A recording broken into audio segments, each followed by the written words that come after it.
le texte. Voilà. Alors, on va tout de suite commencer puisque, comme vous savez, Marie-Hélène Brousse, elle devra partir à 11 heures. Donc, on va faire 1 heure et demie de travail aujourd'hui. Alors, je ne sais pas si Marie-Hélène, vous voulez dire quelque chose en premier ou sinon on peut déjà commencer avec les trois personnes qui vont présenter l'introduction. Donc, Je peux dire quelque chose, oui. Je veux bien allez-y. dire quelque chose. Une toute petite chose, c'est que en lisant l'introduction, puisque c'est l'introduction sur laquelle nous devons travailler, n'est-ce pas? De la page 242 à la page 247, je me suis aperçu de l'étendue de mon ignorance, gigantesque ignorance. Donc, grâce à vous, j'ai augmenté mon savoir. Merci beaucoup. Magnifique. Mon savoir sur Lichtenberg, mon savoir sur Marie Bonaparte et mon savoir sur Robert Browning, qui est toujours vivant. Ah bon? Ouais, il est né Non. en 40 et quelques, 46, et il est historien Je crois que c'est un autre. Non, c'est l'autre Browning là. en Caroline du Nord. Non, ça c'est l'autre Browning, Marie-Hélène. Hmm. Ça c'est un autre Browning. Robert Browning, il est mort, hein? C'est le 19e siècle. Il s'agit du Robert Browning qui était le poète Ah, je me suis trompé de préféré. Browning alors. Alors, dites-moi qui est ce Browning qui est mort. Ah, ah. Parce Oui, je que, crois oui, je crois que Violaine, tu vas en Oui. parler de ta... Moins bien que James, je commence mon truc et puis ensuite James peut-être me contredira parce que je crois qu'il s'est préparé. Voilà. Vous êtes d'accord? complètement. Super. Alors, Violaine, on te laisse mettre le feu aux poudres. On peut s'exprimer ainsi. Vas-y. Super, merci. Donc j'ai préparé un texte parce que sinon je me perds et puis même avec le texte je me perds quand même. Donc moi comme vous, Marie-Hélène, je me suis rendu compte, mais avec Lacan c'est toujours comme ça. Il nous donne par des petites touches des indications de choses qu'il lui a travaillé, mais je ne sais pas comment il a fait cet homme-là pour être dans autant de domaines aussi curieux, aussi savants. Alors, je commence moi aussi comme lui, finalement, je prends de la graine par des exergues.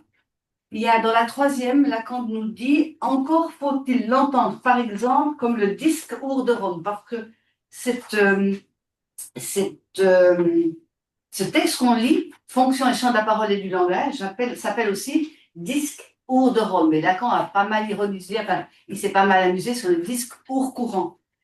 Ensuite, dans le moment de conclure, Lacan il fait la différence entre dire et parler. Dire est autre chose que parler. L'analysant parle et il fait de la poésie. Il fait de la poésie quand il y arrive. C'est peu fréquent, mais il est art. Je coupe parce que je ne veux pas dire il est art. Et là, on a aussi tout cet humour de Lacan. Il est art. Alors évidemment, on peut l'entendre un peu n'importe comment et il n'a pas arrêté de montrer qu'il y a de l'équivoque. Mais pour certains, cet équivoque est vraiment cruel. Elle est insupportable. Donc, je vous ai mis des photos une caricature d'abord de Lichtenberg et puis une de Browning, puisque l'angle de vue qui me permet d'aborder ce texte, pour moi, c'est la question de l'humour, la question du Witz. Alors, la question pour Lichtenberg, je me suis permis de citer ça parce que j'ai pas le gros. Jean-François Bilter, c'est un sinologue genevois qui a écrit son Lichtenberg. Il a choisi un certain nombre de citations. C'est vraiment passionnant. Bref. Et ensuite, deux autres, j'en remets. Laura Sokolowski m'a beaucoup aussi aidé à travailler ce texte. Le symptôme est un langage dont la parole doit être délivrée. Et puis, Jacques Lacan, alors c'est dans notre texte là, qui va dire plus loin, donc c'est vers la fin de Fonction et champs, il dit qu'on nous laisse rire, nous avons voulu seulement vous rappeler l'ABC méconnu de la structure du langage et vous faire épeler à nouveau le béaba oublié de la parole. Donc, le choix des exergues par Lacan, je le dis et je le prouve, n'est jamais innocent. Donc, Lacan n'est pas innocent, de toute façon. Comme du reste, la fin de ses textes. C'est un fait bien connu en rhétorique. Et Lacan, rompu aux techniques classiques d'écriture, écrit ce discours de Rome en Rundkomposition. Il terminera avec Prajapati, le dieu du tonnerre.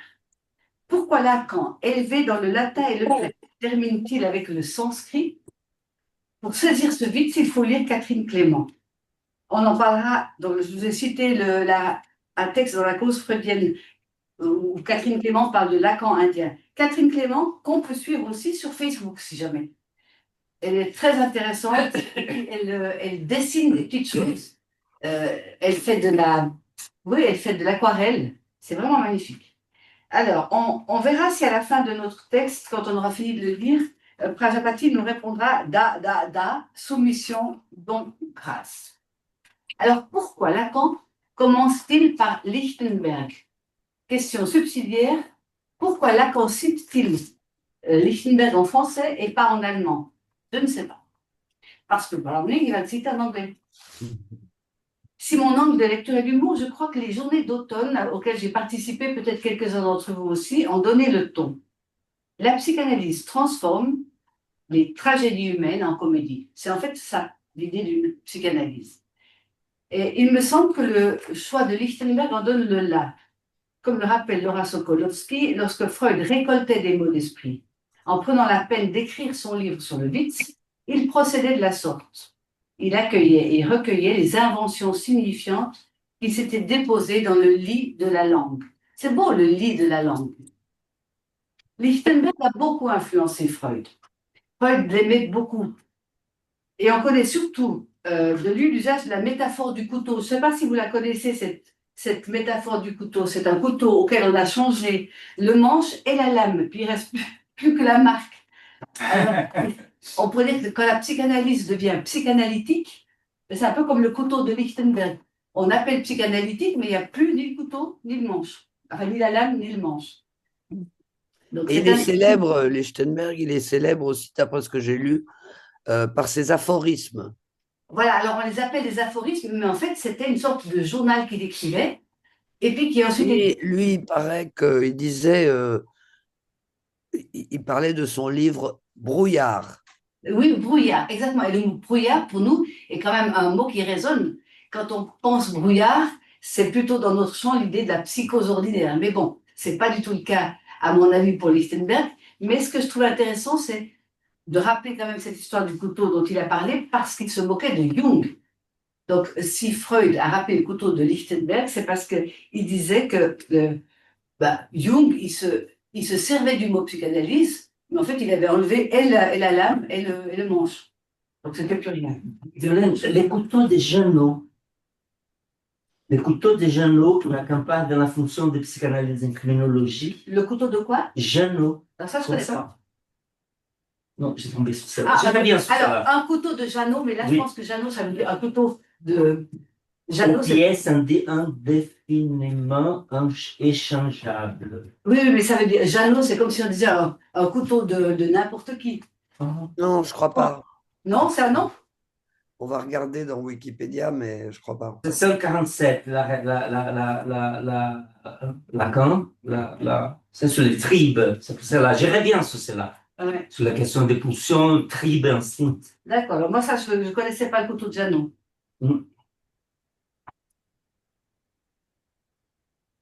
Attendez. Je continue pendant qu'on cherche? Oui, oui, oui. Ouais, d'accord.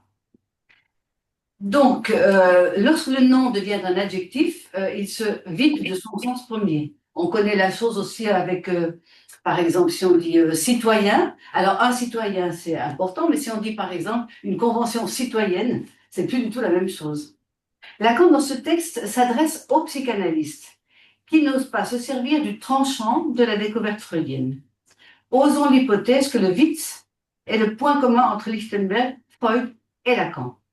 Pour paraphraser Aristote, qui disait que sans amis, nul ne choisirait de vivre, je dirais que sans humour, nul n'accepterait de vivre, ou comme le disait ma mère, une journée sans rire est une journée perdue.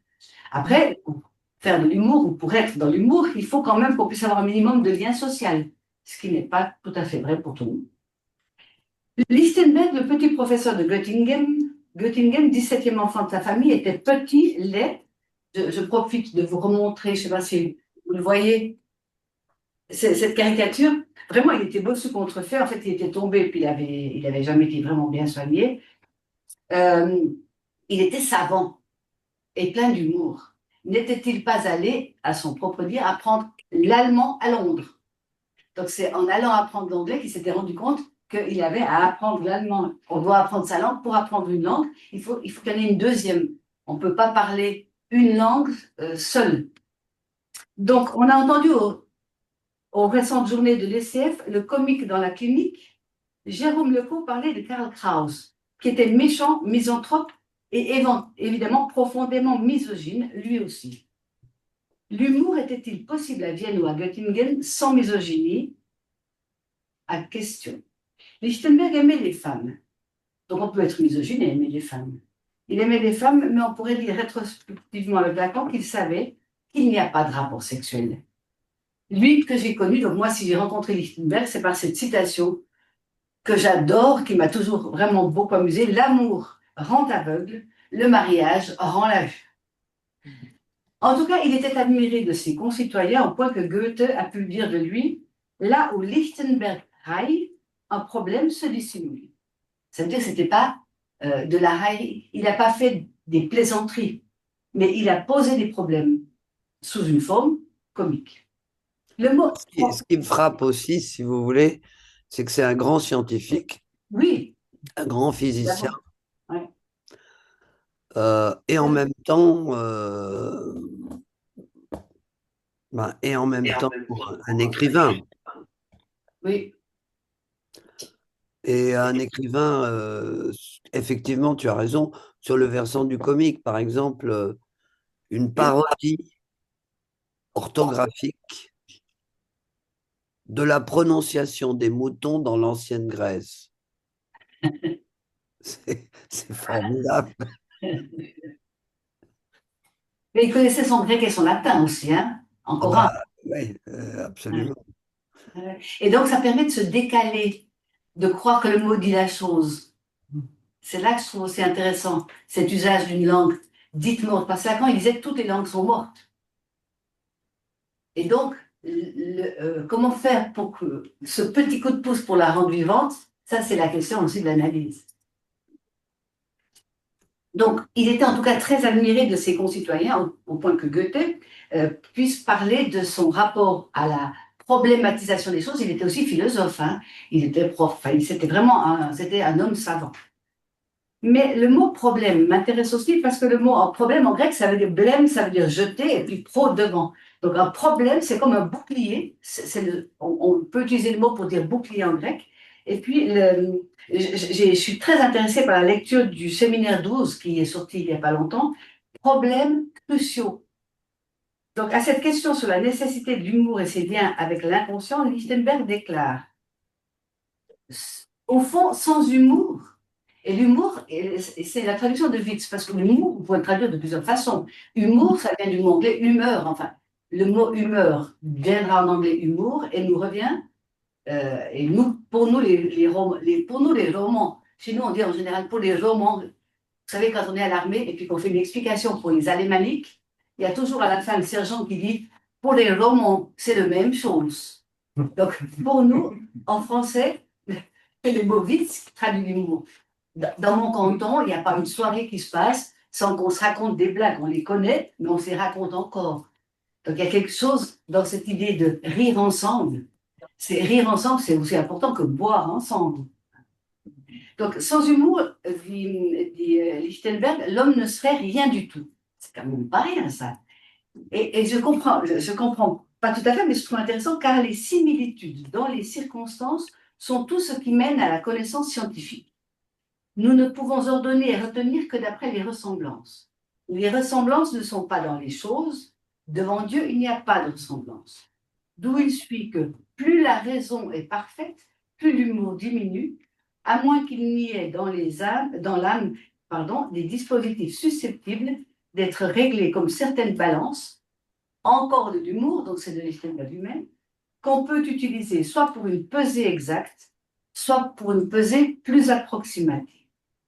Donc Lichtenberg était professeur de physique, puis de philosophie, un grand amateur de femmes, jusqu'à sa toute jeune... C'est un grand physicien aussi. Oui, C'est-à-dire oui, qu'il oui. il associe dans, dans ses goûts, on va dire, enfin, et dans ses œuvres, à la fois des avancées décisives en physique,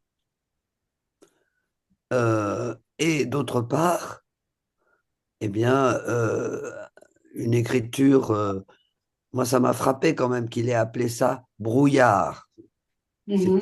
ces petites pensées. D'une certaine façon,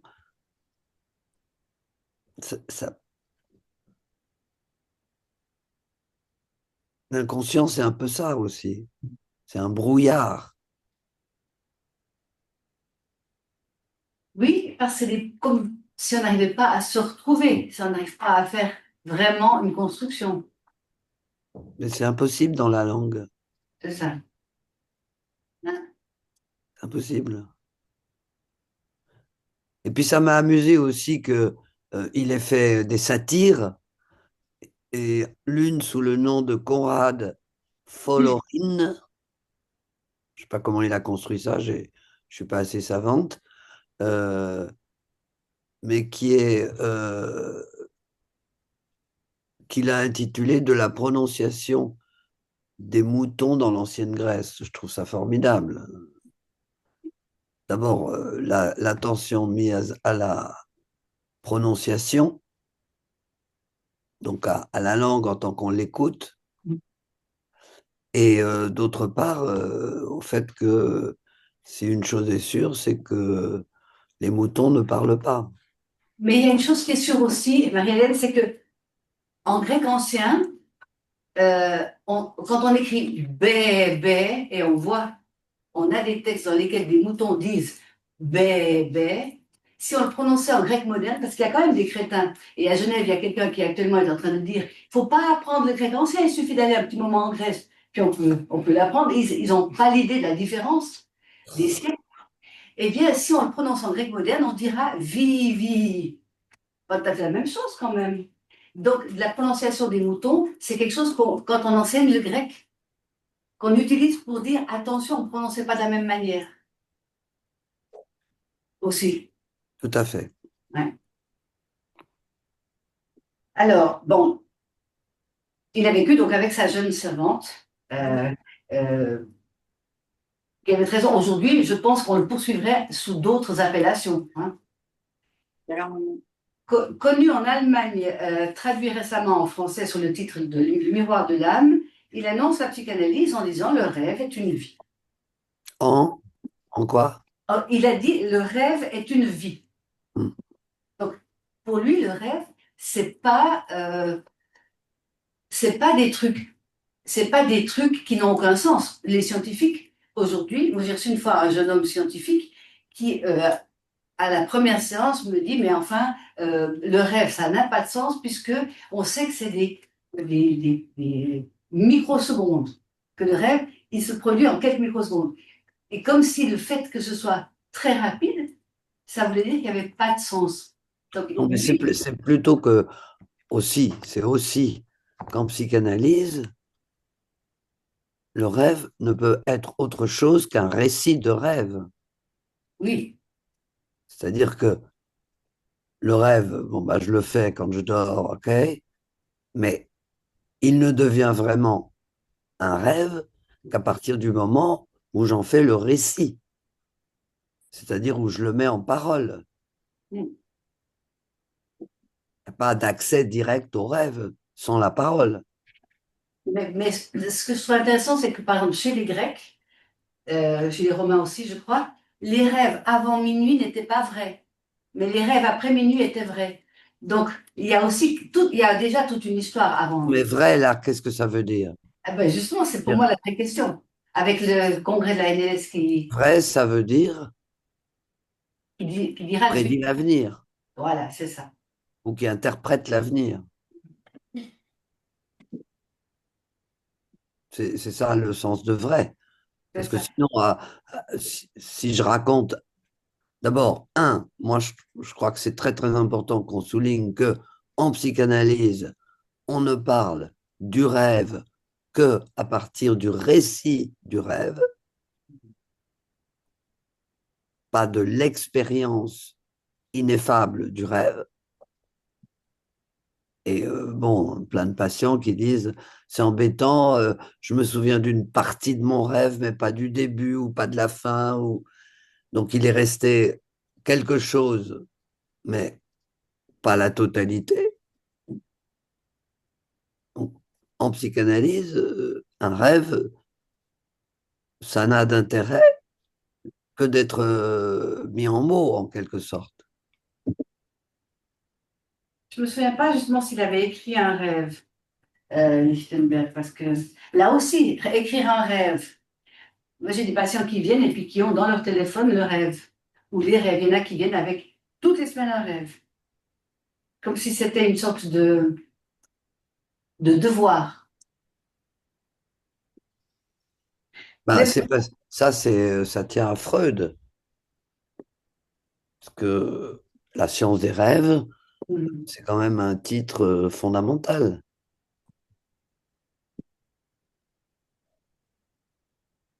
En tout cas, j'avais trouvé, moi, Et qu'il... d'ailleurs, il y a un bouger sur ce titre. Il y a, on peut soit le traduire, moi je suis pas germaniste, je sais pas comment Freud l'a appelé lui en allemand, mais on peut le traduire en français, ça a été traduit comme la science des rêves ou l'interprétation des rêves. En allemand, c'est Bedeutung, et puis on la retrouve chez Deutung. Deutung. Deutung. Bedeutung. Parce qu'on retrouve Bedeutung avec la Bedeutung du phallus. C'est interprétation. Ouais. Oui. Justement, c'est le Deutung qui est l'interprétation et pas le Bedeutung, la signification. D'accord. Ça pointe pour moi plus vers l'ambiguïté de la chose. D'accord. Mais c'est intéressant aussi parce que, effectivement, Lichtenberg, je connais peu, mais si on le pense en lien avec Goethe et tout ce Weimar romantique, c'est à une époque où il y avait une vision de la science qui était réconciliée avec l'imagination, avec le rêve, etc. Et ça amène plutôt à des trucs, je pense à quelqu'un comme Schelling qui va dire il y a une science de ces vérités insondables au fond de notre âme. Si Lichtenberg dit que la rêve est une vie, j'imagine que ça aurait été plus reçu dans son contexte immédiat, dans ce côté-là. Le rêve va vraiment lui dire la vérité. Ce qui est autre chose que Lacan qui dit que le rêve peut nous mentir. Mhm. Et Freud aussi, évidemment, avec la génomie sexuelle. Mais il dit pas que c'est la vie. Il dit c'est une vie. Hmm. Ça veut dire que ça peut être une autre, celle qu'on aimerait, celle qu'on n'a pas, celle que... Hmm. Bref, je trouve que ça, c'était intéressant, mais il dit... l'exergue dont il se sert là, il dit... Je voudrais dire, c'est à quelle page déjà? La page 242. 242, ouais. Il dit, nous allons déterminer cela. En fait, il se sert de Lichtenberg, puis moi, je fais tout un pataquès sur Lichtenberg, mais au fond, c'est intéressant de revenir au texte de Lichtenberg que Lacan utilise. Il dit, nous allons déterminer cela pendant que nous sommes encore dans l'aphélie de notre matière, car lorsque nous arriverons au périhélie, la chaleur sera capable de nous la faire oublier. Alors, J'ai regardé parce qu'en fait, je n'avais pas le sens exact de aphélie et périhélie. Élie, c'est le soleil. Et puis Af, c'est moins 2. Et puis Péri, c'est plus près. Oui, ça fait référence à la trajectoire du Soleil en fonction de l'année, si vous voulez, La de trajectoire de la Terre autour du la Soleil. durée de l'année, donc en fonction de sa distance par rapport à la Terre, C'est ça. qui n'est pas la même l'hiver et l'été. Oui, on peut parler de la distance du Soleil, mais on peut parler de la distance de la Terre. Tout dépend du point de vue, parce que c'est ça là aussi la question. Et quand il dit quand on sera plus près de notre sujet, alors ça sera peut-être trop brûlant, on n'arrivera plus à entendre quoi que ce soit. Hein, c'est comme ça que tu l'as entendu aussi, toi? Hein? Mais là, moi, C'est aussi intéressant pour la psychanalyse, c'est ce contre-modèle des lumières. Les lumières qui ont cette métaphore de la lumière comme la science, comme la vérité. Il y aura la lumière et puis on va voir clair. Et puis ça, il y aura la lumière, on sera aveuglé, on va plus pouvoir juger des choses. C'est ça. Et comme le rêve, qu'on peut pas tirer un vérité du rêve La pendant qu'on est en train de rêver. la définition de aphélie, c'est un mot d'astronomie, vocabulaire scientifique de l'astronomie, pas de l'astrologie, de l'astronomie. C'est le point de l'orbite d'une planète où elle se trouve à la plus grande distance du Soleil. Ça s'oppose à périhélie, qui est le point où elle est, au contraire, le plus rapproché du Soleil.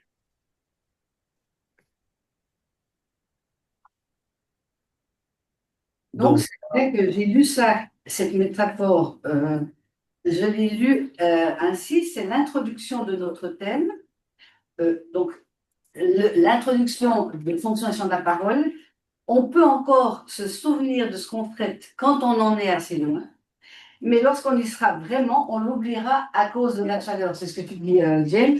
Et puis, c'est effectivement toute cette question du brouillard, je la trouve intéressante aussi à ce moment-là. Moi aussi, oui. Ça, franchement, avoir intitulé ces 8100 pensées brouillard, c'est formidable. Oui, et puis alors, je propose peut-être quand même de venir sur ça, c'est-à-dire, c'est vraiment une définition de l'inconscient toujours réel, c'est-à-dire qu'on n'attrape que de temps en temps et qui disparaît aussitôt qu'on l'attrape. Et reconnaissons que le tout dernier enseignement est très brûlant. Je propose quand même qu'on passe à Browning parce que c'est vraiment, il les a mis les deux ensemble. Et c'est pas pour rien parce que Browning, il fait, pour moi. Browning, ce n'est pas cet historien de la Shoah, comme vous me l'avez fait remarquer. Donc, je savais qu'il y en avait deux. Bon, c'est un poète. Oui, un grand poète. Mais alors, un poète, moi, j'ai demandé à mon beau-frère, donc vraiment, qui est prof de spécialiste de Virgile, j'ai demandé de m'aider à comprendre. Il m'a dit, c'est drôlement compliqué, en anglais aussi. Donc, il a réussi à jamais aller à l'école vraiment, ce Browning, mais c'est un poète, sans doute, très, très apprécié, très connu par les anglophones. Donc, je commence comme ça avec Browning, parce que, évidemment, pour moi, c'est qui ne sait pas l'anglais. Hein. Moi, je patauge, malheureusement, parce que j'avais choisi à l'époque le grec ancien, il faut le faire quand même. Et donc, quand on avait le grec ancien, on n'avait pas de cours d'anglais. Après, évidemment, j'ai quand même essayé un peu, mais quand on prononce orange et qu'on écrit pamplemousse, je ne peux pas. Moi, c'est trop loin de moi. Bon, Browning, poète anglais, est un parfait exemple de ce que l'école n'a pas réussi à empêcher. Donc, Browning n'a pas été alpha-bêti, on pourrait dire, puisqu'à l'école, il n'est jamais vraiment allé. Son rapport à l'humour est évident, mais aussi son rapport à l'Antiquité. Il était fan d'Échille, mais il était plus fan encore d'Euripide. Il trouvait qu'Euripide était plus moderne. Et puis, dans un écrit sur Aristophane, le génial comique grec, alors Aristophane, sur les femmes, c'est merveilleux, il n'hésite pas à se servir de toutes les scolies, donc tous les commentaires qui donnent à son texte un contexte et qui en feront l'intertextualité, qui le rendront en fait incompréhensible au commun des mortels, donc aux gens même cultivés. C'est aussi ce que nous avons entendu à Paris à propos de Krauss, où Jérôme Lecaux s'est demandé si on le comprenait même à son époque. Hein.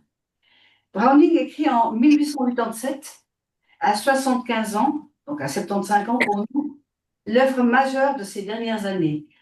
Tu le dis en anglais, s'il te plaît, James, parce que vous faites ridicule sinon. Parling with certain people. Voilà. Et c'est discourant avec des gens d'importance en leur temps. Ça veut dire il fait comme des discussions avec des gens comme s'il était à la même époque qu'eux. Et entre autres, la citation, elle est tirée d'une conversation qu'il fait avec Bernard Mondeville, un auteur de la fable des abeilles. On peut le trouver aussi, tout ça on peut le trouver sur Internet en un clic. Hein. On peut tellement tout trouver sur Internet que c'est un véritable brouillard. Encore faut-il vouloir aller chercher, et puis lire, et puis bref. Moi, ce que ça m'a, pour terminer un peu sur ces deux ces deux exergues. Ce qui m'a semblé éclatant et très simple, c'est quand même l'énorme culture générale de Jacques Lacan. Complètement. C'est impressionnant. Ouais. Complètement. Comme on me signale que j'ai plus qu'un quart d'heure, je propose de passer un peu vite sur Browning et vous dire juste que ce qui m'a intéressé, c'est que dans le passage qui précède juste notre phrase. Donc là, C'est un poète.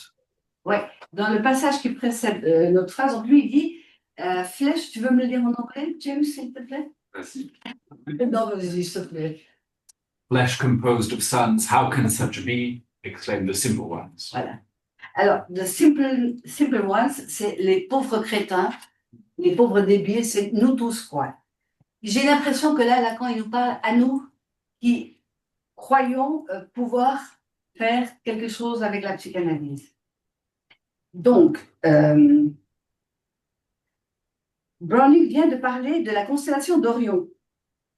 Et il dit qu'on peut en saisir l'existence parce que c'est dans le brouillard, imaginons le brouillard la nuit, des étoiles, des points dans le ciel. Et puis, si vous savez qu'il y a un moment dans le ciel Orion, c'est parce que vous avez fait des petits points entre les différents. Vous l'avez mis? Je ne l'ai pas mis. Je croyais que j'avais. Ah, ça ne marchait pas. En fait, vous pouvez trouver Orion et puis vous voyez, on prend les petits points, puis ça fait un archer. Donc, oui, vous faites des petits points entre les étoiles parce qu'il faut faire des points. Ça me fait penser à Omaira Mességué qui disait que toute petite, elle n'arrivait pas à faire que les lettres, elle n'arrivait pas à faire les attacher, à faire les lettres. En ce qui concerne ces deux que tu déploies totalement et c'est génial, mais en ce qui concerne les deux références que donne Lacan dans son introduction, qui donc sont en quelque sorte deux autorités convoquées par Lacan pour introduire fonction et champ de la parole et du langage, quand même, n'oublions pas ça. Il y a d'un côté un grand scientifique, Lichtenberg, grand physicien, écrivain, philosophe et homme d'humour, visiblement aussi. Et puis, il y a un poète, Qui est aussi un homme du monde. Browning, qui est donc un poète célèbre. Moi, personnellement, j'avais jamais rien lu de lui, mais bon, comme je suis très ignorante, c'est pas trop étonnant. Et de la même façon,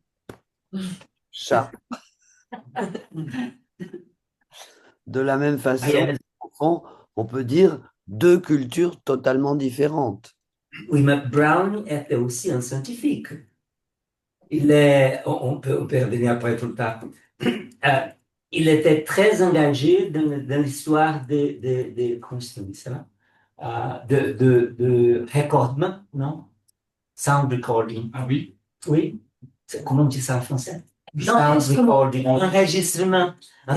Avant l'enregistrement phonographique, comme on connaissait avant, Brown était complètement engagé dans ce domaine aussi. Ah bon, ça je ne savais pas. C'est tout surprenant, n'est-ce pas? C'était une époque où on pouvait être curieux de beaucoup de choses. Oui, juste Bon, pour faire ma petite remarque, deux choses qui, je crois, sont intéressantes sur Browning, c'est que c'était le grand maître de ce qu'on appelle les monologues dramatiques.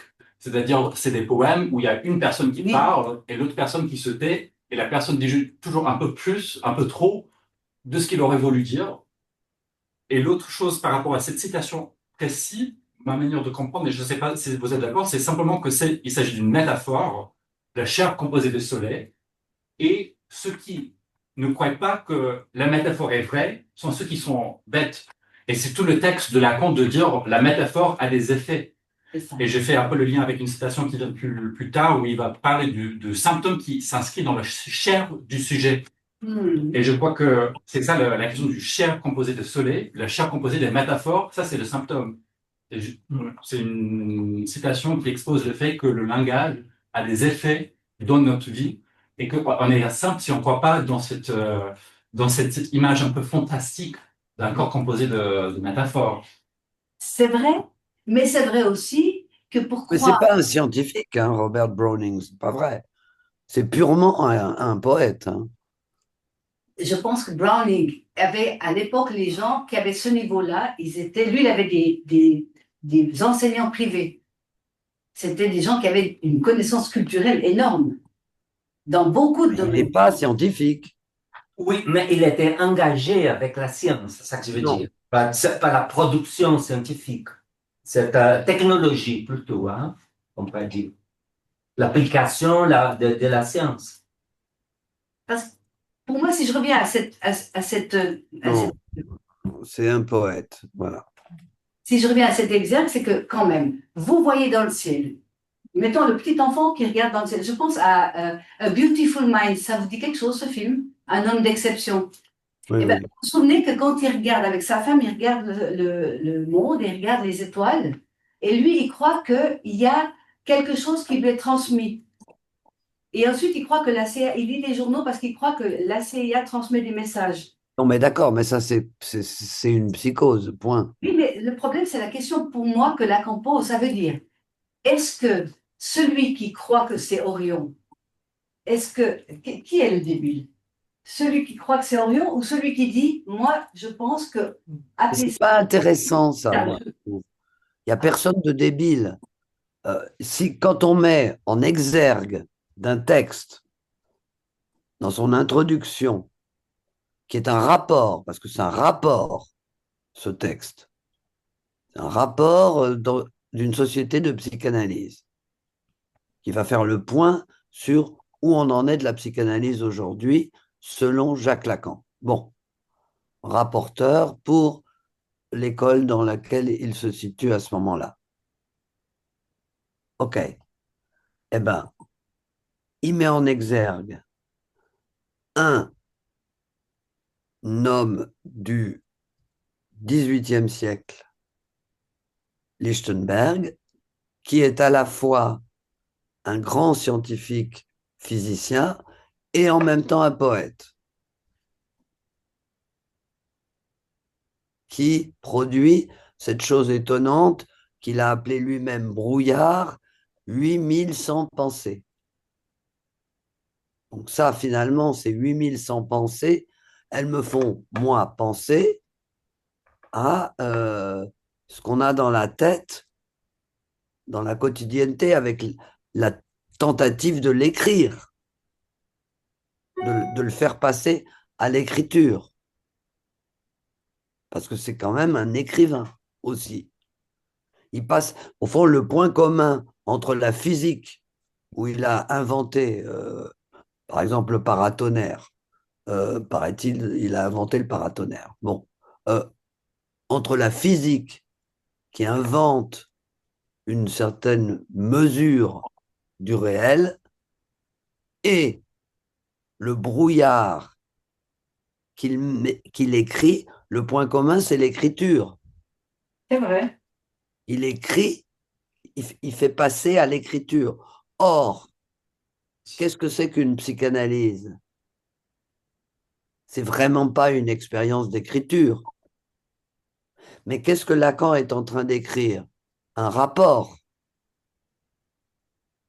Donc, on peut quand même prendre en compte la différence entre écrire un rapport sur la psychanalyse et, d'autre part, pratiquer la psychanalyse.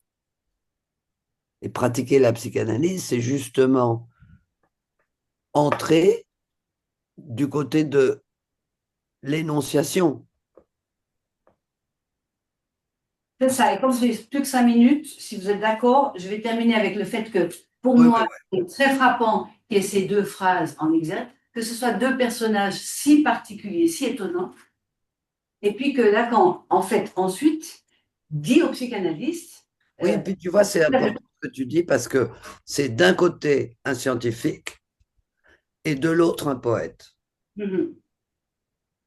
et il dit, Lacan ensuite, vous, les psychanalystes à qui je parle, parce qu'il parle à des psychanalystes, vous n'y croyez pas à l'hypothèse de l'inconscient, vous ne croyez pas, et les post-freudiens continuent à essayer de se protéger de ce rapport à l'inconscient par une technique. Et c'est ça que je trouve intéressant. Il dit, au fond, il y a trois, quand il parle du contre-transfert, je saute directement là parce que sinon on n'y arrivera pas, mais il dit que le contre-transfert concerne la formation du psychanalyste. Si le contre-transfert pour Jacques-Alain Miller est la somme de ce qui n'a pas été analysé, comment terminer une cure pour permettre à un analysant d'occuper la place de l'analyste? Alors, là, il dit, on retrouve le trio célèbre, la trinité lacanienne, comme dans Imaginaire symbolique et réel, il y a trois frontières que l'analyste, face à ce qu'il considère comme ineffable, ne doit pas franchir.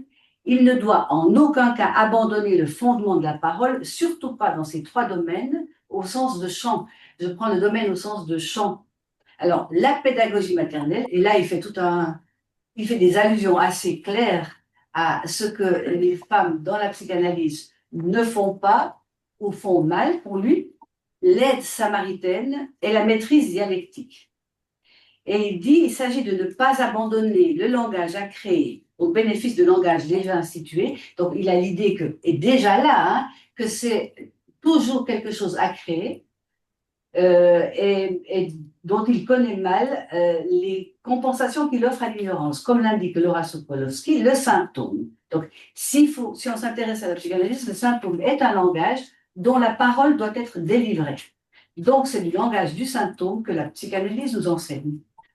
Et il dit ensuite, on aimerait en savoir plus sur les effets de la symbolisation chez l'enfant, et il dit que beaucoup de choses sont arrivées à cause du fait qu'on s'est intéressé à la question des enfants. Lacan, il y a un très beau texte que je cite dans les notes, là, un très beau texte où, je ne sais pas trop, nous on travaille dans le cadre du CIEN, Centre interdisciplinaire sur l'enfant. L'enfant, pour Lacan, ce n'est pas vraiment une question d'âge. Qu'est-ce que c'est qu'un enfant? Qu'est-ce que c'est que celui qui ne peut pas dire? C'est autre chose. Mais il parle de la confusion des langues, ce titre de l'ouvrage de Ferenczi. Là, je vous dis aussi, Ferenczi, enfant terrible de la psychanalyse, qui avait échangé avec Freud une longue correspondance. Bref, vous suivrez, vous lirez si vous avez envie, mais ça vaudrait la peine qu'on interroge. Et là, il est très critique. Ensuite, il finit par cette phrase qui m'a vraiment attrapée. Il parle d'une médiocrité qui n'honore pas la profession. Médiocrité, pour Lacan qui connaît bien son latin, ça rappelle aussi en étymologie, est médiocre, celui qui est moyen, ni bon ni mauvais. On entend bien que pour lui, c'est insuffisant. Comment la psychanalyse peut-elle opérer en tenant compte de ces critiques de Lacan? Dans un beau texte que j'ai déjà cité plusieurs fois, Ce que parler veut dire, Laura Sokolowski expose cette partie de l'histoire de la psychanalyse et explique ce que Freud avait déjà compris. La satisfaction pulsionnelle que le symptôme supporte ne disparaît jamais totalement. Ce qui peut changer par contre, c'est le refoulement, c'est-à-dire le savoir qui s'acquiert par l'analyse concernant cette satisfaction. Et Lacan dira aussi qu'il faudrait appliquer la psychanalyse aussi à la psychanalyse. Ça veut dire qu'on ne peut pas laisser la psychanalyse devenir cette sorte de technique anti-inconscient. Il propose donc Lacan de rejoindre à son horizon la subjectivité de l'époque, ça viendra plus tard, ce que Miller démontre en parlant au Sénat. Je ne sais pas si vous avez écouté ça, je vous l'avais déjà cité, je crois, une fois. Donc, Miller, quand il parle au Sénat du mariage pour tous, et puis il continue en disant nous avons seulement voulu vous rappeler l'ABC méconnu de la structure du langage et vous faire épeler à nouveau le B-A-B-A, c'est pas la même chose, B-A-B-A et ABC, oublié de la parole. La parole, ça peut s'écrire aussi la parole avec et l'apostrophe A2P, titre du numéro 34 de la cause freudienne, la parole et autres blabla, c'est un appareil, celui de l'analyste, ce qu'a très bien rappelé lundi à France Inter, Anna Leibovitz-Cohen. Voilà. Tu es dans le temps? Oui, parfaitement. Merci beaucoup. C'est moi parce que je ne suis pas foutue de faire un peu plus direct. Merci beaucoup, Violaine. Merci. Alors, maintenant, c'est ma partie. Et on a discuté tout à l'heure avec Tony, j'essaie de faire rapidement, mais si on n'arrive pas à présenter les trois, tu vas présenter en premier la semaine prochaine. Exactement. OK. Alors, donc, ma partie que je dois présenter aujourd'hui commence à la page, en haut de la page 244. Nous doute de ses effets, et c'est jusqu'à 246 en haut, Human Engineering. Ben oui, je suis en séance. Je vous rappelle? Ok, merci. Voilà. Alors, je vais vous donner un peu ma lecture hein, de cette page. Je n'ai pas travaillé autant que Violaine en faisant toutes ces recherches, mais j'ai lu une ou deux fois le texte et voilà. J'ai plus de questions que de réponses. Alors, au début de cette partie, nul doute que ces effets, ce paragraphe, pour moi, cette phrase, c'est une thèse. C'est une thèse que Lacan nous amène. Alors, il se réfère quoi à ces effets? Ben, c'est ce que Marie-Hélène a dit tout à l'heure, c'est en rapport. Il en est quoi de la psychanalyse aujourd'hui en 1953? Dans la partie qu'a présentée Violaine, il dit un peu, après la mort du maître, cette place laissée vide, comment on pratique la psychanalyse aujourd'hui. Ces effets, donc, c'est notamment la pédagogie maternelle avec la psychanalyse des enfants, aussi l'aide samaritaine avec les psychotiques, notamment. Donc, ce que tu as dit, Violaine, la médiocrité qui n'honore pas la profession. Donc, comment résoudre ça? Ça, c'est la thèse. Nous le doute donc que ces effets ne pourraient être corrigés par un juste retour à l'étude où le psychanalyste devrait être passé maître des fonctions de la parole. Ça, je crois que c'est sa thèse qu'il présente ici.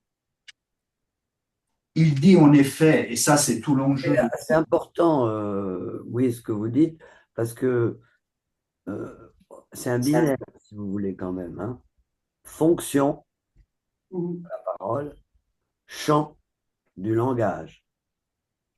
Donc, c'est un binaire qui différencie deux éléments présents dans la pratique analytique.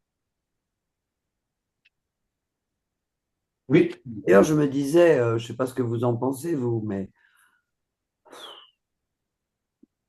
qu'est-ce que c'est les fonctions de la parole? je m'étais posé la même question en effet. Qu'est-ce qu'il veut dire par se rendre maître en plus des fonctions de la parole?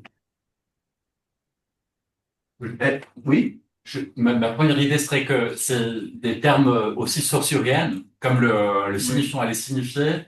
Langage, c'est langage pris comme structure, donc quelque chose de préexistant, un discours dans le sens le plus large, tous les éléments du langage possibles. Euh, Oui, là, c'est ça, vous avez raison. La parole, c'est vivant. voilà.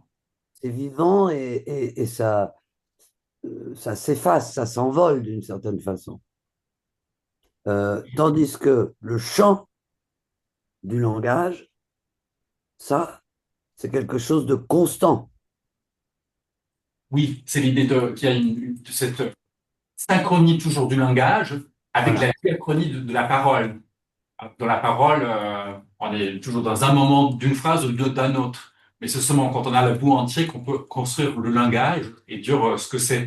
Mais dans la parole, la fonction de la parole, c'est de particulariser quelque chose, mais c'est pas possible sans cette référence au champ plus large du langage. Et en même temps, on n'est pas à la même hauteur de ce langage. C'est-à-dire qu'on parle et on ne sait pas ce qu'on dit. Je crois que c'est ça le... On parle et on ne sait pas ce qu'on dit. Et puis, on peut, mes enfants me me le rappellent parfois, on peut avoir dit une chose, prétendre ne l'avoir jamais dit.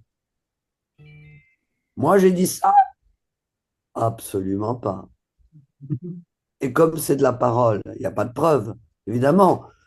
C'est d'ailleurs pour ça que la dimension du contrat passe toujours à l'écriture. Parce que justement, il y a une espèce de, je sais pas comment dire, comment appeler ça? Il y a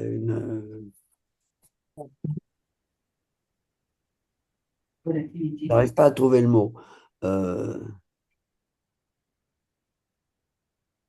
il y a un côté évanouissant de la parole. Il y a un côté évanouissant. Par exemple, je peux déjà pas vous dire quel est le premier mot que je vous ai dit. Déjà, j'ai oublié. Voilà, l'oubli. Ouais. Mais je pense, comme James a fait remarquer, expliqué, justement, il ne dit pas Lacan passer maître de la parole, c'est maître des fonctions de la parole. Pour me préparer à ce texte, j'ai lu le symbolique, l'imaginaire et le réel, que c'est, je crois, une conférence, ce Ferrer, qu'il a donnée quelques jours auparavant. Et là aussi, il parle beaucoup de Saussure, etc. Et c'est vraiment les fonctions du langage, ce qu'après il amènera avec la métaphore, la métonymie. Je pense qu'on dit se faire maître des fonctions de la parole, c'est au niveau de ces fonctions, notamment de métaphore et métonymie, qu'il retrouve dans son retour à Freud. En tout cas, Oui, c'est d'ailleurs, on retrouve aussi, je pense que vous y avez été sensible, on retrouve grand A, grand B, grand C, c'est-à-dire on retrouve le chiffre 3, Toujours, oui. ben, c'est ce qu'il va dire maintenant en parlant des imaginaire, symbolique, et après il passe au contre-transfert oui, et à la critique. Et on retrouve le chiffre 3, pédagogie maternelle, aide samaritaine, maîtrise dialectique. oui. Donc, par rapport à Je peux juste dire quelque chose.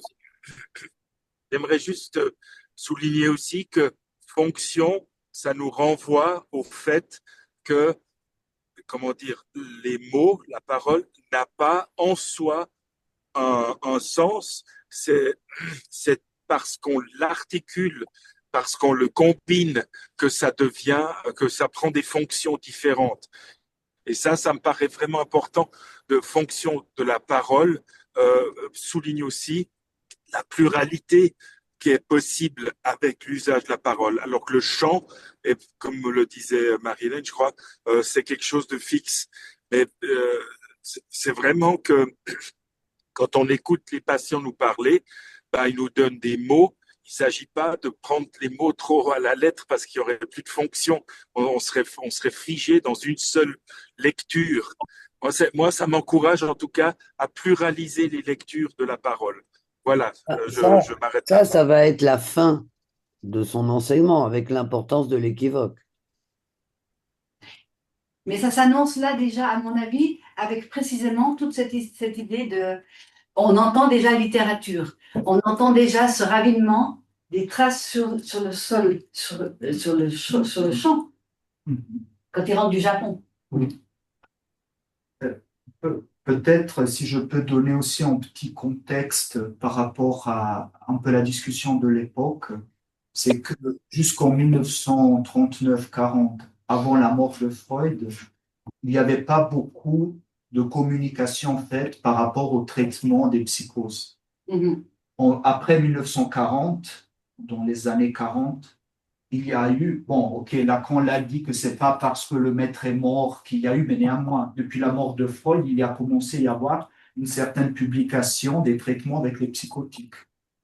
Et dans ces traitements, notamment, il y avait un peu, en effet, une position du psychanalyste qui l'aidait beaucoup, il intervenait beaucoup auprès des psychotiques. Il y a un cas célèbre, je ne sais pas si quelqu'un d'entre vous, Marie-Hélène, vous voyez lequel, c'est quelqu'un de l'IPA, mais qui aurait même fait venir chez lui un de ses patients. Il l'aurait accueilli chez lui et sa femme, il leur aurait donné à manger, etc. Mais il y avait vraiment cette idée qu'avec la psychose, on intervenait beaucoup avec de la charité, etc. Donc c'est un peu dans ce contexte que Lacan parle un peu de cette aide samaritaine au niveau de la psychose.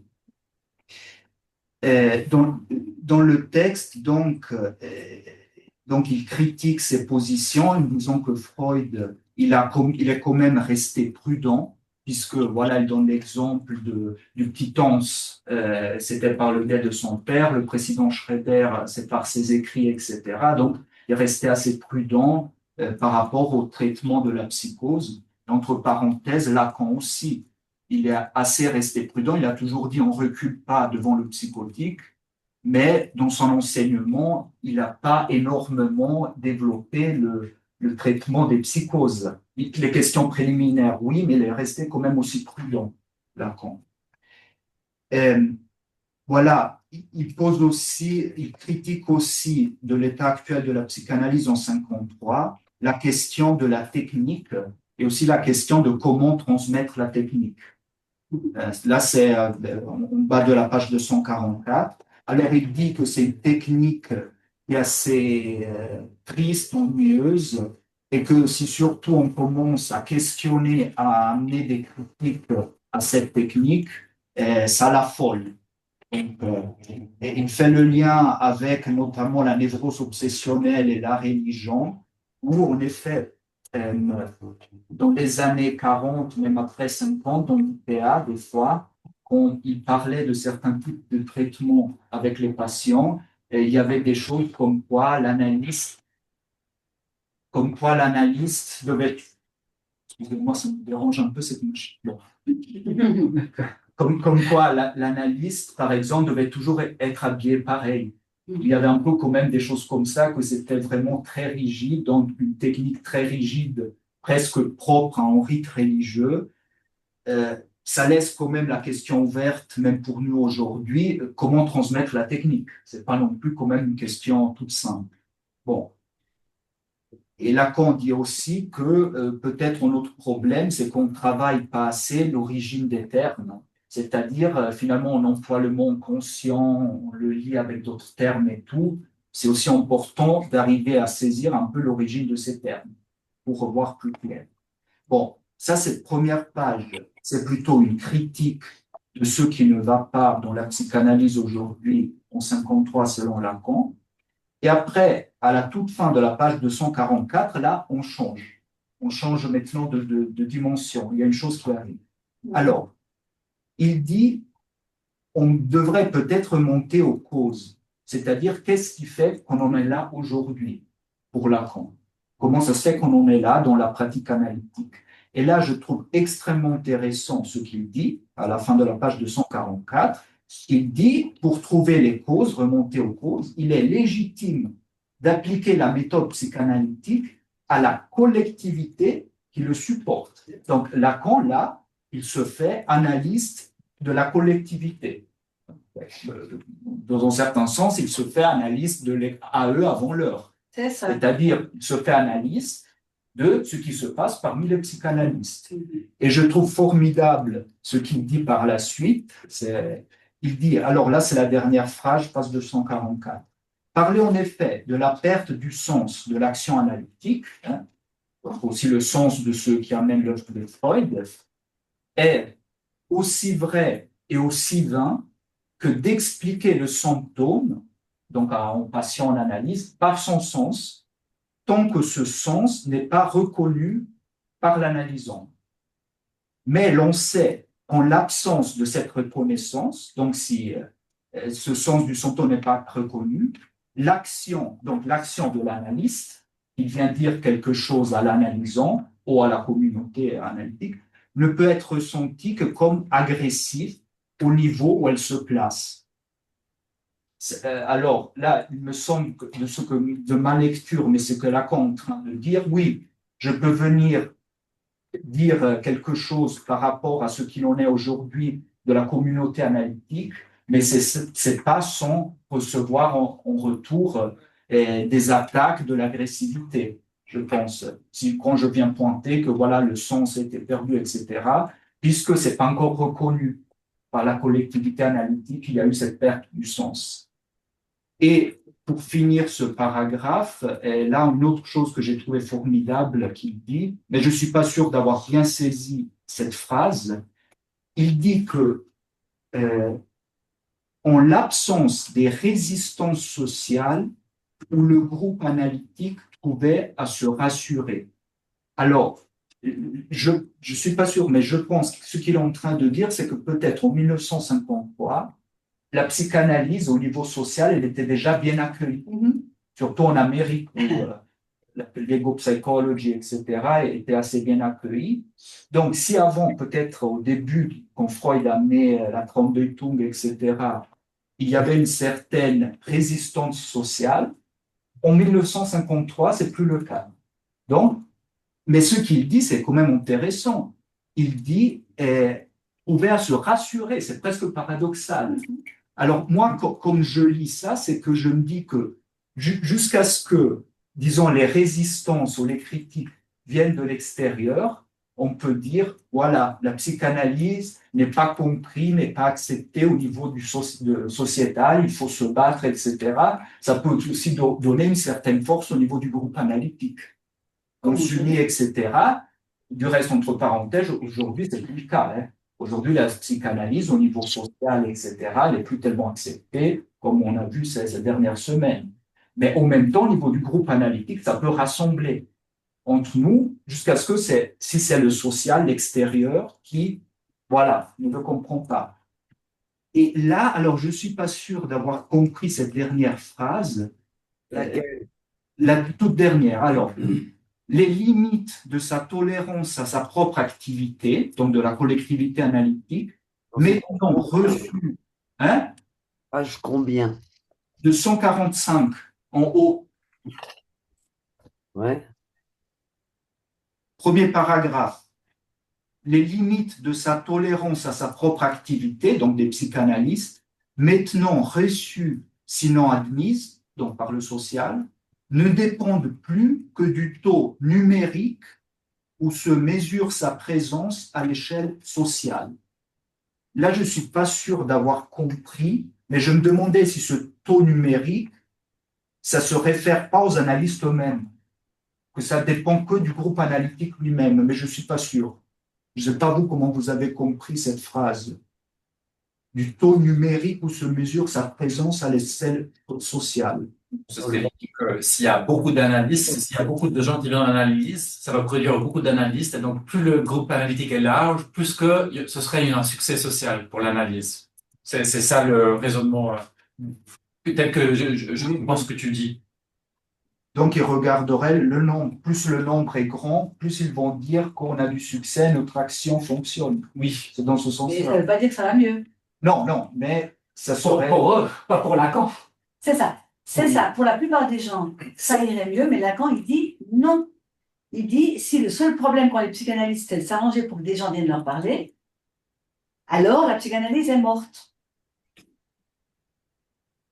C'est là la question des pharisiens et les boutiquiers qui va parler plus tard, n'est-ce pas? Oui. Oui. Bah, c'est quand même ce dont il est question là, c'est de la dissolution de la psychanalyse dans l'esprit du temps. C'est-à-dire que c'est pas un rejet de la psychanalyse, c'est juste l'inverse. On l'accepte totalement et on la dissout de l'intérieur. Oui, c'est ça. Oui. Ce qu'elle a de persif, parce que quand même la subversion, c'est un terme qui sera repris après par Lacan. Ce qu'elle a de subversif se dilue dans une acceptation sociale. Hein, taux numérique où se mesure sa présence à l'échelle sociale. C'est les gens qui se réjouissent de la périhélie, là où ils devraient attendre la aphélie. Ça peut être le sens de son exergue. Mais moi, ce que je trouve très frappant par rapport au paragraphe qui suit, par rapport aussi à ce que je soulignais, qui l'amène à dire grand A, grand B, grand C, c'est que déjà, sa boussole à lui, c'est les trois dimensions, l'imaginaire, le symbolique et le réel. Et lui, c'est déjà ça qui l'oriente et qui oriente sa critique de l'IPA.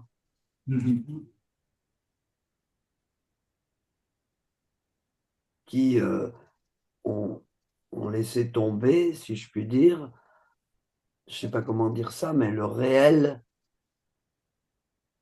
du langage et de la parole.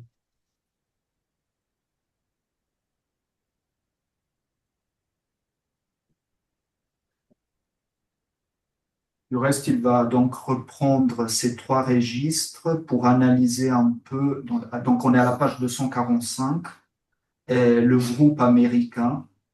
Hein. Alors, il parle des défenses, là, le paragraphe dont vous parlez, Marie-Hélène. Donc, l'isolation, l'annulation, la dénégation, généralement méconnaissance. Je me demande si finalement ces termes, on ne les retrouve pas plus bas quand il analyse un peu le groupe américain. Enfin, vous voyez le mot, page 245. Il y a un mot qui est mis entre guillemets. Communication. Voilà. C'est vraiment ce dont il ne... C'est ce qu'il rejette, Oui, d'interpréter tout de suite le langage à partir de l'idée que ça communique. Ah non, ça communique pas. oui. Oui, en critiquant un peu l'aspect de l'anhistorisme américain. Donc, l'anhistorisme, c'est, par exemple, détacher, isoler un phénomène de son passé, de son histoire. Mais on peut penser aujourd'hui au DSM, par exemple, qu'il se veut athéorique. Donc, il y aurait l'idée un peu de cette communication, pas du tout dans le brouillard, mais au contraire, direct, clair, etc., qu'on communique, anhistorique. Euh, je ne sais pas si vous connaissez déjà dans ce paragraphe le facteur C. Moi, je ne connaissais pas trop, je suis allé le chercher. C'est dans les interventions au premier congrès mondial de psychiatrie de 1950. C'est là où Lacan parle de ce facteur C. Et de ce que j'ai pu comprendre, c'est un peu une espèce de facteur un peu lié à la culture culturelle qui peut avoir justement des effets par rapport à leur idée. Donc là, c'est dans l'intervention au premier congrès mondial de psychiatrie, dans les autres écrits, page 130, mais il dit, la théorie nous intéresse en ce qu'elle manifeste que toute science, donc psychologique, doit être affectée des idéaux de la société où elle se produit. Et ces affectations des idéaux de la société où elle se produit, ça serait ce facteur C. Donc c'est le facteur culturel. C'est ça.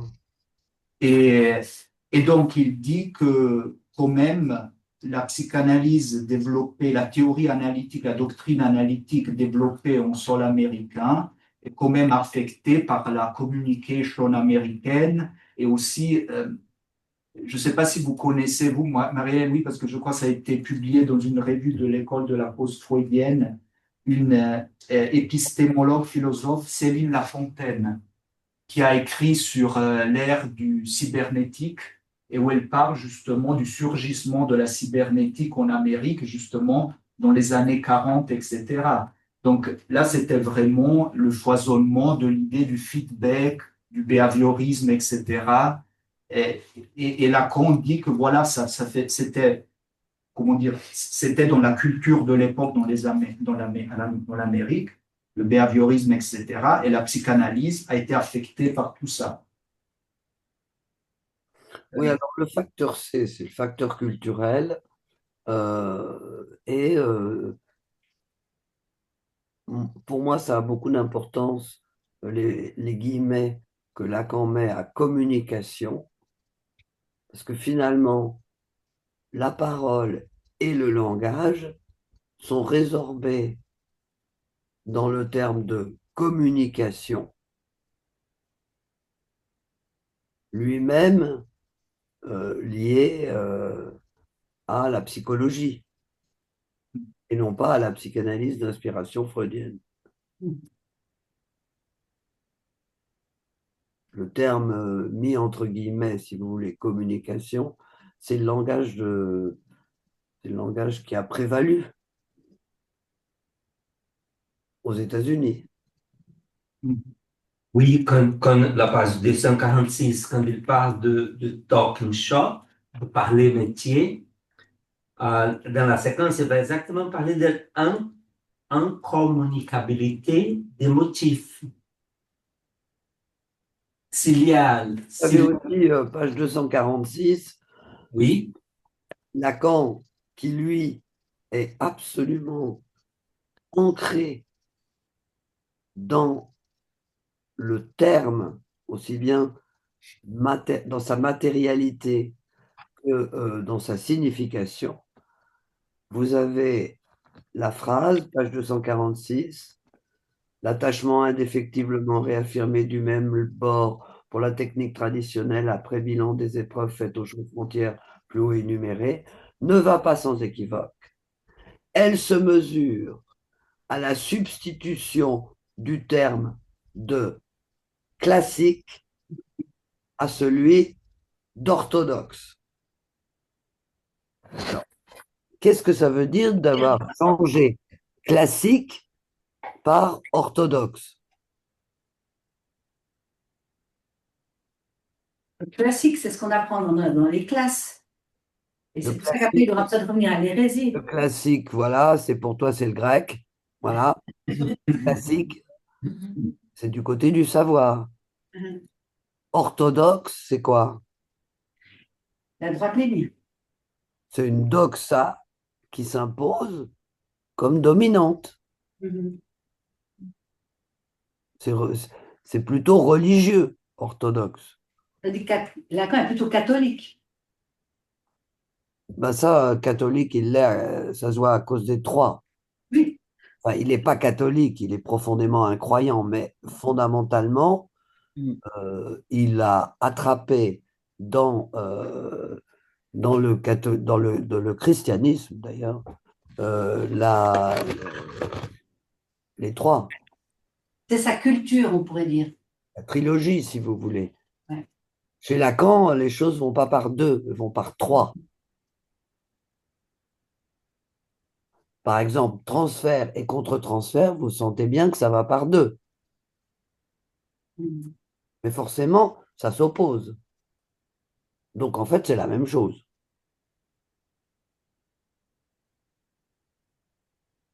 Et d'ailleurs, c'est comme ça que c'est pris. Le contre-transfert, c'est la même chose chez l'analyste que ce qui se passe de transférentiel chez l'analysant. Et Lacan, aussi bien au niveau verbal, transfert contre transfert, qu'au niveau, si je puis dire, clinique, récuse cette dimension.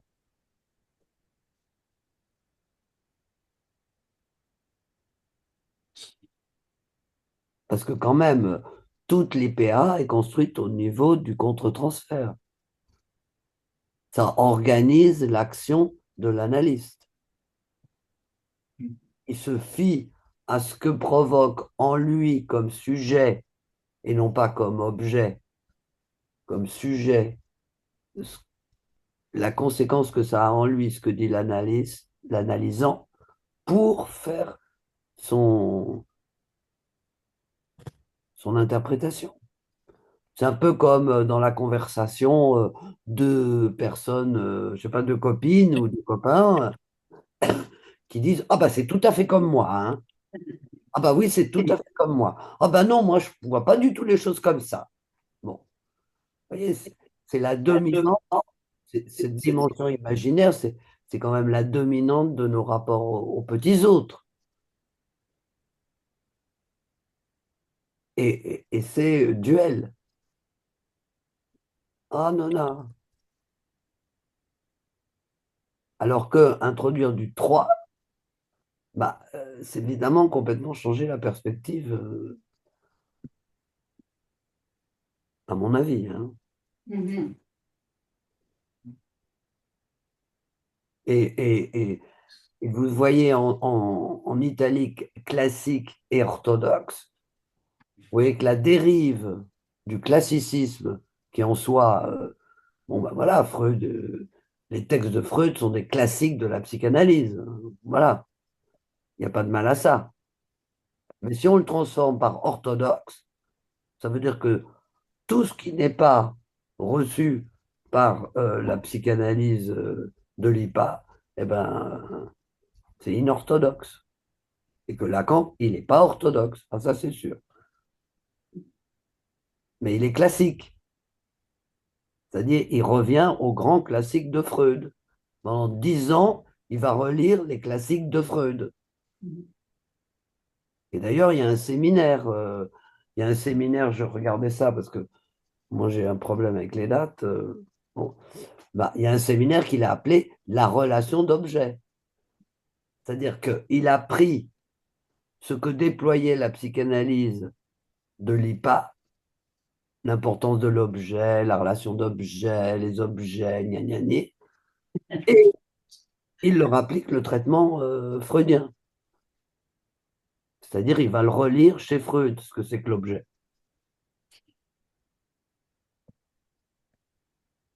Ça me semble finalement, enfin, Lacan choisit d'être classique, et pour lui, classique, c'est le contraire de l'orthodoxie.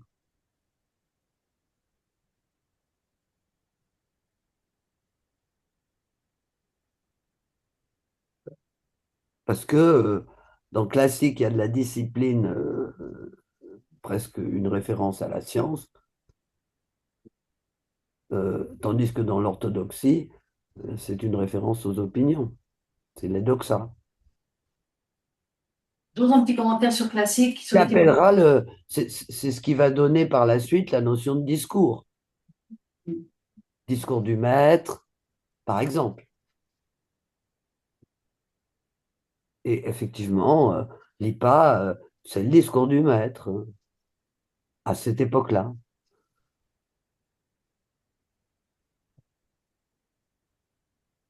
J'aime bien reprendre hérésie en opposition à orthodoxe, puisque quand il dira Turin, il fera R, S, I. Voilà, très Mais bien. l'idée Bravo. me permet, parce que je sais que ça peut agacer, mais ça peut aussi amuser. Le mot classique, il vient d'un verbe grec qui veut dire appeler, et donc la flotte. En latin, le mot classique veut dire la flotte, les bateaux. Parce que quand on appelle les gens sur un bateau, eh bien, ça vient du mot appeler.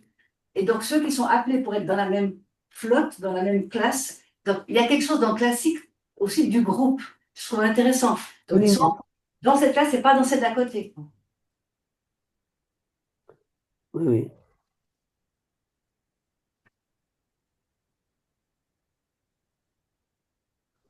Bon, et, moi, il y avait quelque chose que j'ai appris en lisant ce texte. À la fin, la phrase telle la pile d'assiettes dont l'écroulement se distille dans l'exhibition classique, pour ne laisser entre les mains de l'artiste que deux morceaux dépareillés par le fracas, la construction complexe. Ça, entre parenthèses, vous voyez, c'est très visuel comme référence, hein. On le voit, la pile d'assiettes. Bon. C'est à quelle page? C'est la page 247. La fin, c'est la toute fin. Que deux morceaux dépareillés par le fracas, la construction complexe qui va de la découverte des migrations de la libido dans les zones érogènes au passage métapsychologique d'un principe de plaisir généralisé à l'instinct de mort, devient le binôme d'un instinct érotique passif modelé sur l'activité des chercheuses de poux, cher au poète. Alors, quel poète? Rimbaud, J'ai été chercher, hein. oui, c'est les chercheuses de poux. Ouais, chercher des poux, mais non. Oui. Chercher un poème sur les poux. Eh ben, c'est un poème de Rimbaud. On peut le lire, ça serait joli de finir sur la poétassée. Denis, tu l'as imprimé, non? Oui. Alors, on lit le Rimbaud, c'est ça? Je vais ajouter quelque chose avant de lire Rimbaud, hein? Parce que j'ai me posé la question la première fois, cette page 246, de qui Lacan parle de cette manière? Et j'ai trouvé la réponse. Il s'appelle, quand il parle de, comment il dit là? Page 246.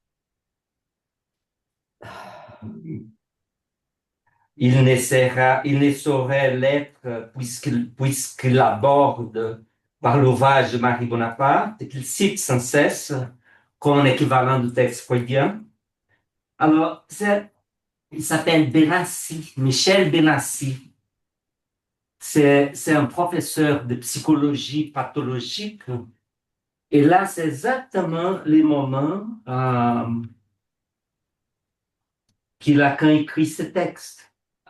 Il reprend il donne un cours de théorie psychanalytique des instincts à la Sorbonne.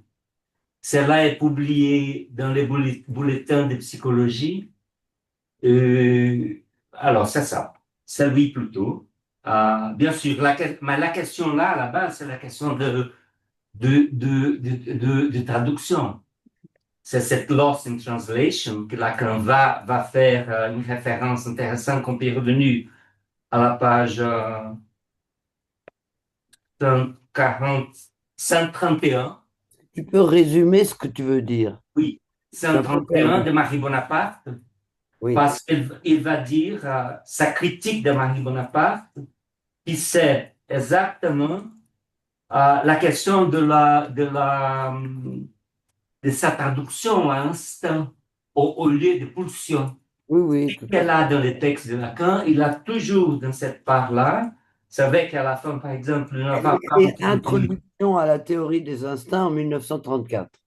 Oui, 34, et qui s'est republié en 52, Oui, c'est ça. exactement dans cette période.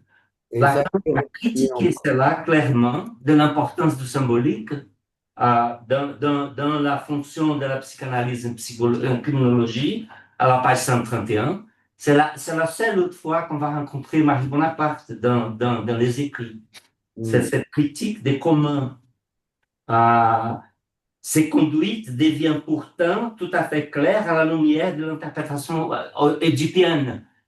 Les patients, les cas que Marie Bonaparte présente, mais ce qui les distingue comme morbides, c'est leur caractère symbolique. Voilà. Ils relèvent exactement cette importance du symbolique. Ça, c'est 1950, et ça continue comme si rien. Ce monsieur Benassi reprend tout cela de Marie Bonaparte comme si Lacan n'avait pas parlé, n'avait pas amené cela. Il n'est pas lacanien, puis c'est marre. Bien sûr. Alors, Moi, c'est ça, moi, plutôt. je préfère finir sur le poète. Et on finit sur les poètes. Alors, vous voyez, hein, Alors, quelqu'un veut lire, peut-être plus. devient le binôme d'un instinct érotique passif, modelé sur l'activité des chercheuses de poux, chère au poète, et C'est d'un très clair dans les poèmes. destructeur. Alors, c'est un poème de Rimbaud que je vais vous lire. Oui. Alors, on écoute. Les chercheurs de. Bah, attendez, maintenant je l'ai perdu, forcément. Oui. Ah, vous pouvez lire, Marie-Hélène. Non, mais je l'ai, une seconde. Voilà. Rapport sexuel. Rimbaud, Même pour les chercheurs de poésie 1870-1871. Oui. Quand le front de l'enfant, plein de rouge tourmente, implore les seins blancs des rêves indistincts, il vient près de son lit, deux grandes sœurs charmantes, avec de frêles doigts aux ongles argentins. Elles assoient l'enfant auprès d'une croisée grande ouverte où l'air bleu baigne un fouillis de fleurs, et dans ses lourds cheveux où tombe la rosée, promènent leurs doigts fins, terribles et charmeurs. Il écoute chanter leurs haleines craintives, qui fleurent de longs miels végétaux et rosés, et qu'interrompt parfois un sifflement, salive, reprise sur la lèvre ou désir de baiser. Il entend leurs cils noirs battant sous les silences parfumés, et leurs doigts électriques et doux font crépiter parmi ces grises indolences, sous leurs ongles royaux, la mort des petits poux. Voilà que monte en lui le vin de la paresse, soupir d'harmonica qui pourrait délirer, l'enfant se sent, selon la lenteur des caresses, sourdre et mourir sans cesse un désir de pleurer. Donc ça, c'est la référence chère au poète. L'activité des chercheuses de poux, chère au poète, est d'un instinct destructeur. Alors évidemment, il faut aussi dire, si vous le voulez bien, que la page 245 montre l'importance pour Lacan de l'histoire. C'est-à-dire que c'est toute une référence à l'historique de la psychanalyse aux États-Unis, en France, ailleurs, qui est présente. Mais il faut aussi ne pas oublier que l'histoire individuelle de chacun, c'est la matière même de la psychanalyse. Dans les conférences dans les universités nord-américaines, à une réponse d'une question, Lacan fait la remarque, c'est quand même bizarre qu'au bout de quelques séances où quelqu'un vient nous voir pour nous parler, il dit pas ça comme ça, mais pour nous parler de ce qui ne va pas, grosso modo, tout de suite, c'est bizarre, on a parlé de papa et maman. Donc il se met à parler de l'histoire individuelle de chacun. Et c'est très impressionnant comment justement, actuellement, c'est la dimension de l'histoire qui est visée un peu partout. Et en particulier par les méthodes comportementalistes, cognitivo-comportementalistes, qui ne veulent pas entendre parler de l'histoire.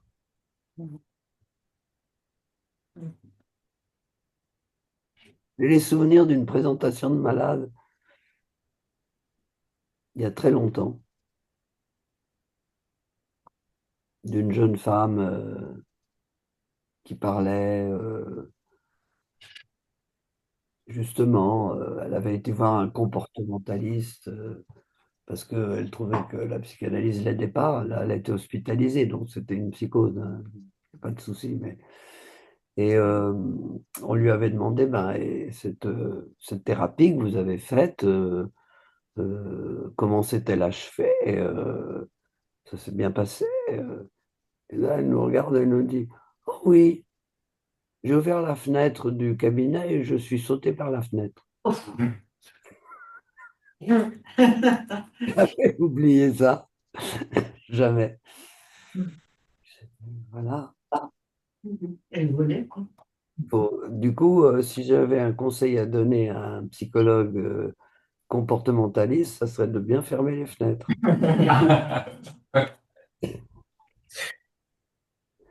Parce que, voilà. Bon, eh ben, il est l'heure. Merci. Voilà. Alors, merci beaucoup. Merci. C'est moi qui vous remercie. Denis et à Dominique pour Et en particulier, l'exposé qui nous a été fait et que j'ai interrompu. J'espère qu'elle ne m'en veut pas trop. Je suis pas capable de vous en vouloir, vous savez très bien. Ça s'appelle le transfert. Voilà. Et alors, espérons que le transfert nous amènera ici à nouveau dans une semaine pour continuer avec notre lecture. Eh bien, j'y serai. Beaucoup. Allez.